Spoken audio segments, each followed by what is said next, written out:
श्री गुरुभ्यो नमः। हरिः ओम्।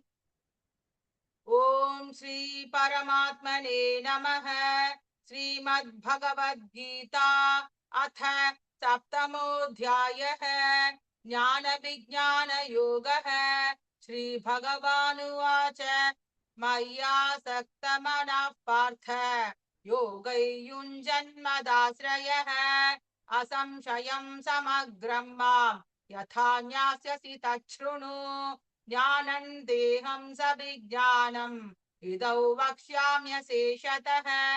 यज्ञात्वा नेह भूयोऽन्यत् ज्ञातव्यमवशिष्यते। मनुष्याणां सहस्रेषु कश्चिद् यतति सिद्धये यततामपि सिद्धानां कश्चिन्मां वेत्ति तत्त्वतः। भूमिरापो नलो वायुः खं मनो बुद्धिरेव च। अहंकार इति यं मे भिन्ना प्रकृतिरष्टधा अपरेयमितस्त्वन्या प्रकृतिं विद्धि मे परां। जीवभूतां महाबाहो ययेदन् धार्यते जगते एतद्योनीनि भूतानि सर्वाणीत्युपधारय। अहं कृष्णस्य जगतः प्रभवः प्रलयस्तथा मत्तः परतरन्नान्यत् किञ्चिदस्ति धनञ्जय। मयि सर्वमिदं प्रोक्तं सूत्रे मणिगणा इव रसोऽहमप्सु कौन्तेय प्रभास्मि शशिसूर्ययोः।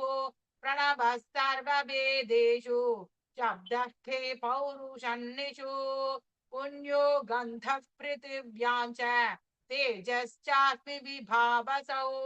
जीवनं सर्वभूतेषु तपश्चास्मि तपस्विषु। बीजं मां सर्वभूतानां विद्धि पार्थ सनातनम्। बुद्धिर्बुद्धिमतामस्मि तेजस्तेजस्विनामहम्। बलं बलवतां चाहं कामरागविवर्जितम्।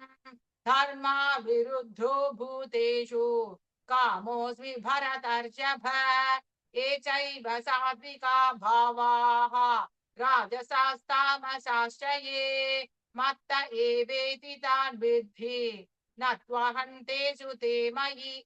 त्रिभिर्गुणमयैर्भावैः येभिः सर्वमिदं जगते मोहितं तानि जानाति मामेभ्यः परमव्ययम्। दैवी हेषा गुणमयी मम माया दुरत्यया मामेव ये प्रपद्यन्ते मायामेतां तरन्ति ते। न मां दुष्कृतिनो मूढाः प्रपद्यन्ते नराधमाः मायया प्रकृतज्ञानाः आसुरं भावमाश्रिताः। चतुर्विधा भजन्ते मां जनाः सुकृतिनोऽर्जुन। आर्तो जिज्ञासुरर्थार्थी ज्ञानी च भरतर्षभ। तेषां ज्ञानी नित्ययुक्तः एकभक्तिर्विशिष्यते। प्रियो हि ज्ञानिनोत्यर्थम् अहं स च मम प्रियः। उदाराः सर्व एवैते ज्ञानी त्वात्मैव मे मतम्। आस्थितः स हि युक्तात्मा मामेवानुत्तमां गतिम्।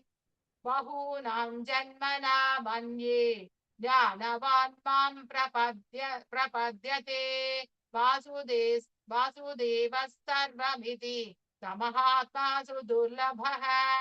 कामैस्तैस्तैहृतज्ञानाः प्रपद्यन्तेऽन्यदेवता तन्तन्नियममास्थाय प्रकृत्या नियता स्वया।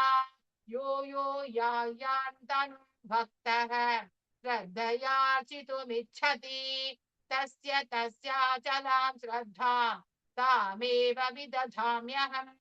सतया श्रद्धया युक्तः तस्याराधनमीहते लभते च ततः कामान् मयैव विहितान् हितान्। अन्तवत्तु फलं तेषां तद्भवत्यल्पमेधसाम् देवान् देवयजो यान्ति मद्भक्ता यान्ति मामपि अव्यक्तं व्यक्तिमापन्नं मन्यन्ते मामबुद्धये परं भावमजानन्तः ममाव्ययमनुत्तमम् याहं प्रकाशः सर्वस्य योगमाया समावृतः मूढो यन्नाभिजानाति लोको मामजमव्ययम् वेदाहं समतीतानि वर्तमानानि चार्जुन भविष्यानि च भूतानि मां तु वेद न कश्चन इच्छा द्वेष समुत्थेन द्वन्द्वमोहेन भारत सर्वभूतानि सम्मोहं सर्गे यान्ति परन्तप येषां त्वन्तगतं पापं जनानां पुण्यकर्मणां त्वे द्वन्द्वमोहनिर्मुक्ताः भजन्ते मां दृढव्रताः जरामरणमोक्षाय मामाश्रित्य यतन्ति ते ब्रह्म तद्विदुः कृत्स्नम् अध्यायात्मं कर्म चाखिलम् साधिभूताधिदैवं मां साधियज्ञं च ये विदुः प्रयाणकालेऽपि च मां ये विधुर्युक्तचेतसः ॐ तत्सदिति श्रीमद्भगवद्गीतासु उपनिषत्सु ब्रह्मविद्यायां योगशास्त्रे श्रीकृष्णार्जुनसंवादे ज्ञानविज्ञानयोगो नाम सप्तमोऽध्यायः। ॐ श्री परमात्मने नमः। अथ अष्टमोऽध्यायः अक्षरब्रह्मयोगः। अर्जुन उवाच किं तद्ब्रह्म किमध्यात्मम् किं कर्म पुरुषोत्तम अधिभूतं च किं प्रोक्तम् अधिदैवं किमुच्यते अधियज्ञः कथं कोत्र देहेऽस्मिन् मधुसूदन प्रयाणकाले च कथं ज्ञेयोऽसि नियतात्मभिः।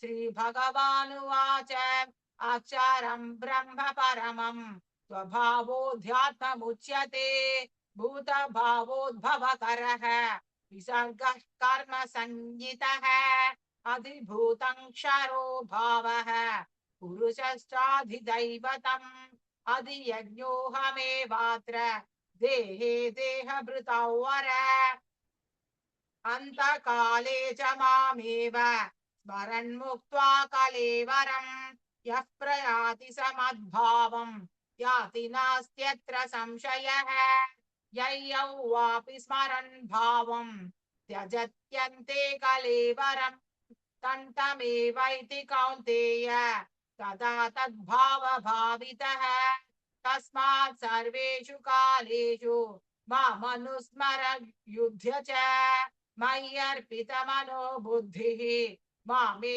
वैश्यस्य संशयम् अभ्यासयोगयुक्तेन चेतसा नान्यगामिना परमं पुरुषं दिव्यं याति पार्थानुचिन्तयन् कविं पुराणमनुशासितारम् अनोरणीयां समनुस्मरेद्यः सर्वस्य धातारमचिन्त्य रूपम् आदित्यवर्णं तमसः परस्तात् प्रयाणकाले मनसाचलेन भक्त्या युक्तो योगबलेन चैव भ्रुवोर्मध्ये प्राणमावेश्य सम्यक् सतं परं पुरुषमुपैति दिव्यम् यदक्षरौ वेदविदो वदन्ति विशन्ति यद्यतयो वीतरागाः यदिच्छन्तो ब्रह्मचर्यं चरन्ति तत्ते पदं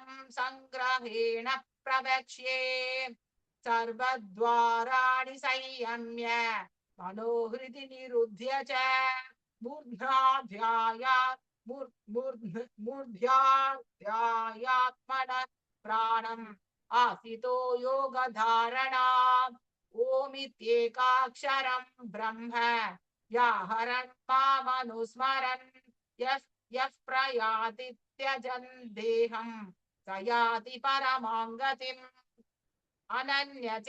चेताः सततं यो मां स्मरति नित्यशः तस्याहं सुलभः पार्थ नित्ययुक्तस्य योगिनः मामुपेत्य पुनर्जन्म दुःखालयमशाश्वतम् माप्नुवन्ति महात्मानः संसिद्धिं परमां गताः ब्रह्मभुवनाल्लोकाः पुनरावर्तिनोऽर्जुन मामुपेत्य तु कौन्तेय पुनर्जन्म न विद्यते सहस्रयुगपर्यन्तम् अहार्यद्ब्रह्मणो विदुः रात्रैयुगसहस्रान्ताम् देहोरात्रविदो जनाः अव्यक्ताद्व्यक्तयः सर्वाः प्रभवन्त्यहरागमे रात्र्यागमे प्रलीयन्ते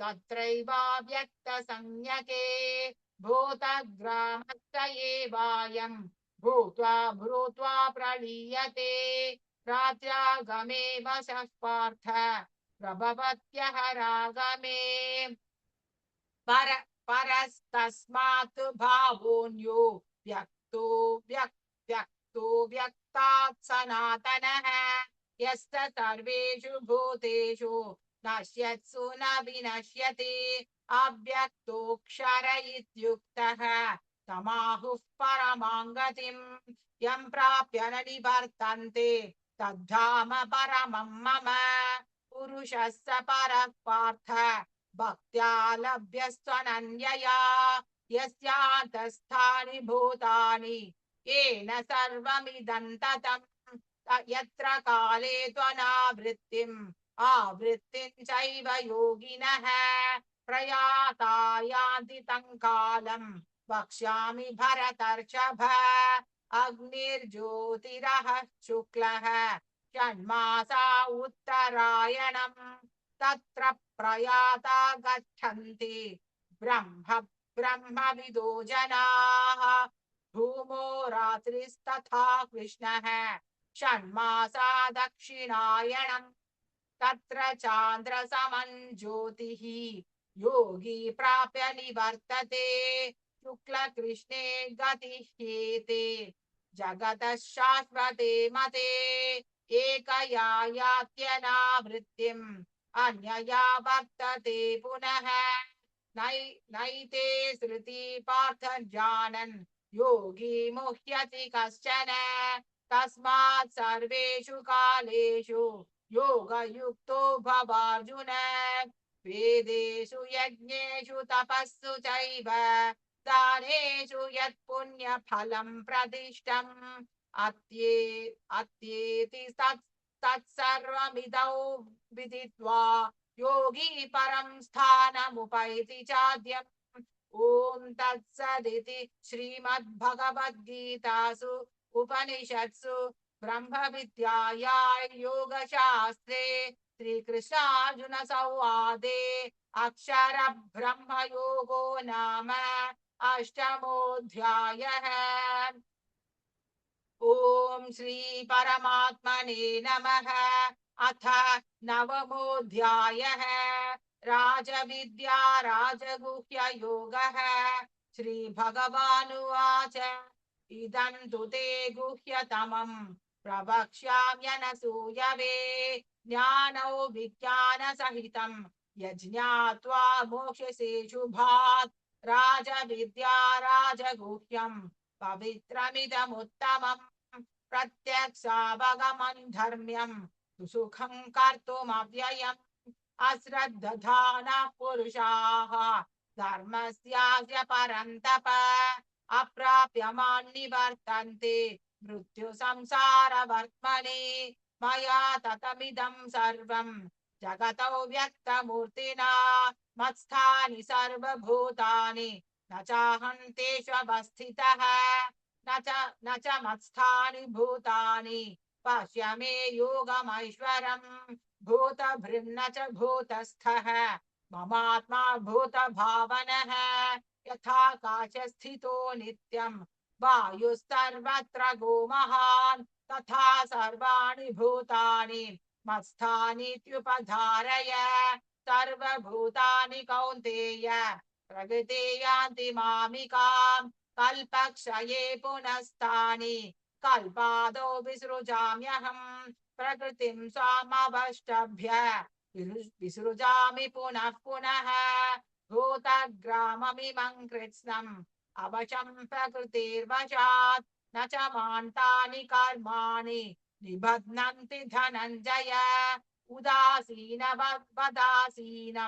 असक्तं कर्मसु मयाध्यक्षेण प्रकृतिः सूयते सचराचरम् हेतुनानेन कौन्तेय जगद्विपरिवर्तते अवजानन्ति मां मूढाः मानुषीं तनुमाश्रितम् परं भावमजानन्तः मम भूतमहेश्वरम् मोघाशा मोघकर्मणः कर्माणः मोहज्ञानाविचेतसः राक्षसीमासुरीं चैव प्रकृतिं मोहिनीं श्रुताः महात्मानस्तु मां पार्थ दैवीं प्रकृतिमाश्रिताः भजन्त्यनन्यमनसः ज्ञात्वा भूतादिमव्ययम् सततं कीर्तयन्तु माम् यतन्तश्च दृढौ व्रताः नमस्यन्तश्च मां भक्त्या नित्ययुक्ता उपासते ज्ञानयज्ञेन चाप्यन्ये यजन्तो मामुपासते एकत्वेन पृथक्त्वेन विश्वतो मुखम् अहं क्रतुरहै यज्ञः अहमौषधम् मन्त्रोऽहमहमेवाज्यम् अहमग्निरहं हुतम् पिताहमगतः माता धाता पितामहः वेद्यं पवित्रमोङ्कारः ऋक्सामयजुरेव च गतिर्भर्ता प्रभुः साक्षी चरणं सुहृद प्रभवः प्रलयस्थानम् विधानं बीजमव्ययम् तपाम्यहमहर्षम् निगृह्णां युत्सृजामि च अमृतं चैव मुत्सृज्य सदसच्चाम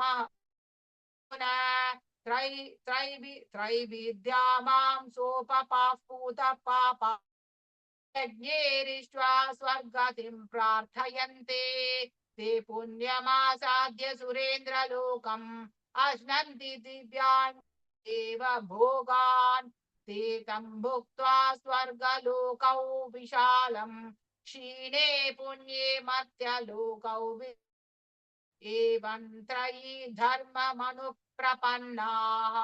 गतागतं कामकामा लभन्ते अनन्यचिन्तयन्तो माम् ये जनाः पर्युपासते तेषां नित्याभियुक्तानां योगक्षेमम् येऽप्यन्यदेवता भक्ताः यजन्ते श्रद्धयान्विताः तेऽपि मामेव कौन्तेय यजन्त्य विधिपूर्वकम् अहं हि सर्वयज्ञानां भोक्ता च न तु मामभिजानन्ति तत्त्वेनात्तस्य वन्ति ते यान्ति देवव्रता देवान् पितृव्रताः भजन्ति यान्ति भूतेज्याः यान्ति मद्याजिनोऽपि माम् पत्रं पुष्पं फलं तोयं यो मे भक्त्या तदहं भक्त्युपहृतम् अश्नामि प्रयतात्मनः यत्करोषि यद्दश्नासि यज्जुहोषि ददासि यस्यसि कौन्तेय तत्कुरुष्व मदर्पणम्